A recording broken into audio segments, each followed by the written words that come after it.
Harper Audio presents Constance Street, the true story of one family and one street in London's East End.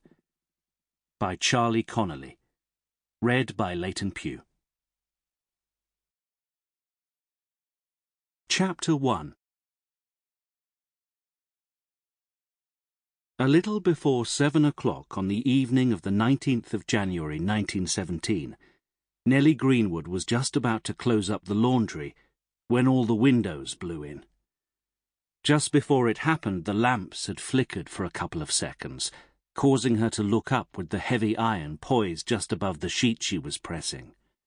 There was a brilliant flash, a second for the breath to catch in her throat, then a whoomp, a deafening roar, a blizzard of shards and a screeching ring in her ears.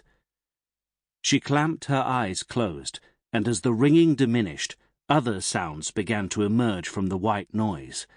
A metal lid spinning to a halt on the floor nearby, the Christmas tinkle of the last slivers of falling glass, the bang of a window frame flapping open, all as if it were a very long way away.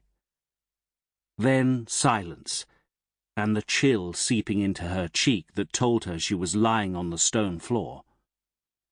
Tendrils of cold began to seep through the broken windows and open door and settle around her. Silvertown was never silent, not ever, which despite the screaming noise inside her own head made the sudden absence of the clanking of dock cranes and the distant shrieking of the sawmill even more curious. As Nellie slowly began to regain her senses, she realized there was something else nagging at her. Something about the silence inside 15 Constance Street was wrong. A week earlier, her husband Harry had wheeled her around this very floor, dancing to a hum tune of his own devising, to mark her 39th birthday.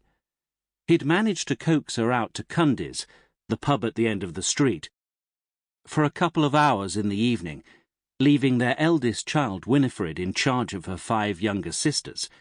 And when Nell insisted on checking whether she'd left the float in the till when they'd returned from the pub, he'd pushed his cap back on his head, grabbed her waist with one hand, and her hand with the other, and whisked her in circles. 40 next year, doll, he said between hums, his breath sharp with the tang of alcohol. Who'd have thought we'd live so long, eh? And you not looking a day older than the first time I clapped eyes on you. She told him to get away with himself. In the mirror that morning she'd noticed more grey streaks in her brown hair, as well as the lines spreading from the corners of her eyes, and heading due south from the corners of her mouth to her jawline. She'd run her fingertip down them, her hands permanently pink and shiny from years of washing and scrubbing, from domestic laundry as a girl to running her own laundry today. 39, she'd thought. And I'm looking and feeling every day of it. And me with a 4-month-old baby, too. A 4-month-old baby. Nell scrambled to her feet, kicking away the drying frame that had fallen across her legs, and stood bolt upright, blinking, glass falling from her pinafore and her green floral dress. She ran for the stairs, taking them 2 at a time. The door to the back bedroom had slammed shut. Nellie shouldered it open and half stumbled, half fell into the room. There was broken glass everywhere. The washstand had blown over.